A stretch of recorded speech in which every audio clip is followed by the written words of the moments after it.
कि हमरा रहित तू इने कर उखाड़ ले बाका, हमरा रहित तू इने कर उखाड़ ले बाका, उखाड़ ले बाका।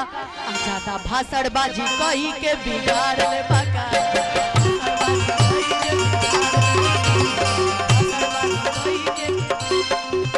ए भाई कि हम ना ये तहरा लोग का कि हमरा रहित तू इने कर उखाड़ ले बाका, हमरा रहित तू इने कर उखाड़ ले बाका, उखाड़ ले बाका।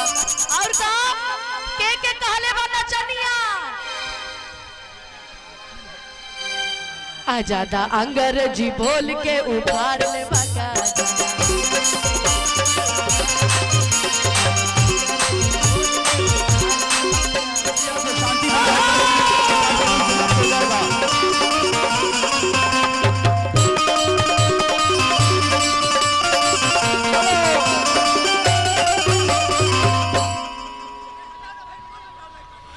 हमरा रहित तू इने कर उखाड़ ले बाका, हमरा रहित तू इने कर उखाड़ ले बाका, उखाड़ ले बाका। आजादा भाषणबाजी कई के बिगाड़ ले बाका, भाषणबाजी कई के बिगाड़ ले बाका।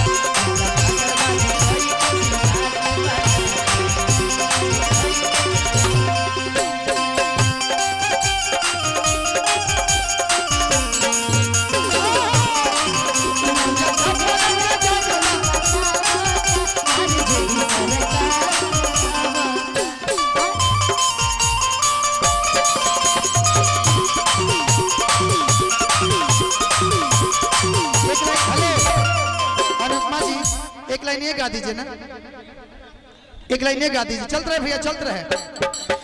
लेकिन इसके आगे की लाइन बोली ना, बहुत सुंदर है। तहरा जैसन बहुत आइले गइले, बर्बाद भइले जबर तोर पहिले।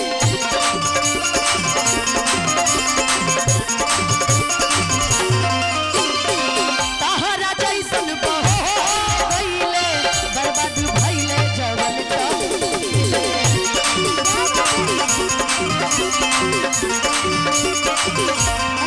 भाई कि अकेले सारा मोटावा बिगाड़ ले बाका, कि अकेले सारा तू ता मोटावा कबार ले बाका, कबार ले बाका। आजादा भाषण कही के उखाड़ ले बाका।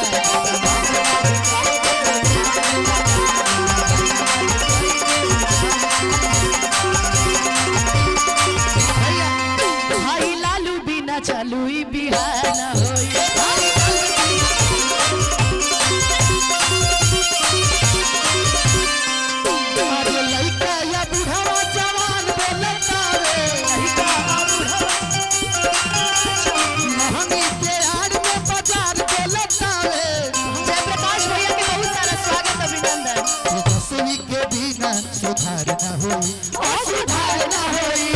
ये लाइन ये लोग बोलेंगे, ए भाई लालू बिना चलो।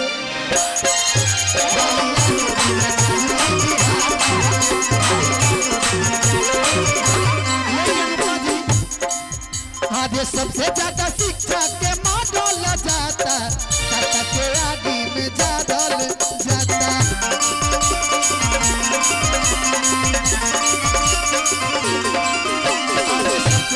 शिक्षा के मॉडल जाता, सत्ता के आगे में जादल जाता।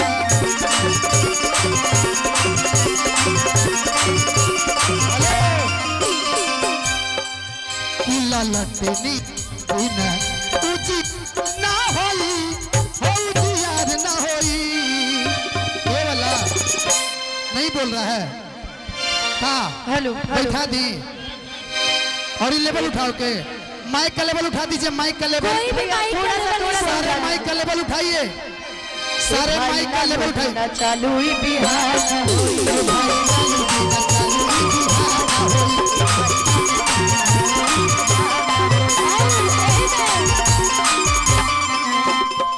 भैया तेजस्वी कर की बाप न झुकले तब बेटो न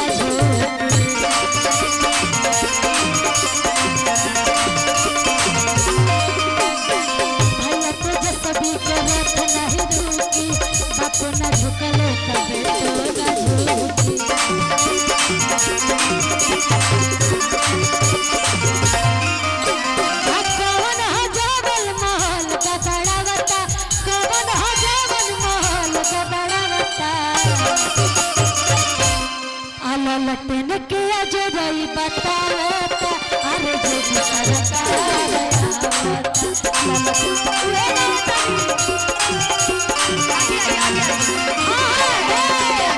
भैया कहता रे जानत नहीं कौन चीज ए कुछ रुक रुक ई दू जना बड़े नु ई अभी खेसारी भैया के हनुमान बड़े ठीक बा यही से कहा के बा इनकरा के तरफ से कहे के बा कि हमरा रही त तू उनकर उखाड़ ले बाका हमरा रही त तू उनकर उखाड़ ले बाका उखाड़ ले बाका अंग्रेजी बोल के तू ना ना ना अंग्रेजी बोलिए लोग ना आ ज्यादा भाषणबाजी कोई के बिगाड़ ले बता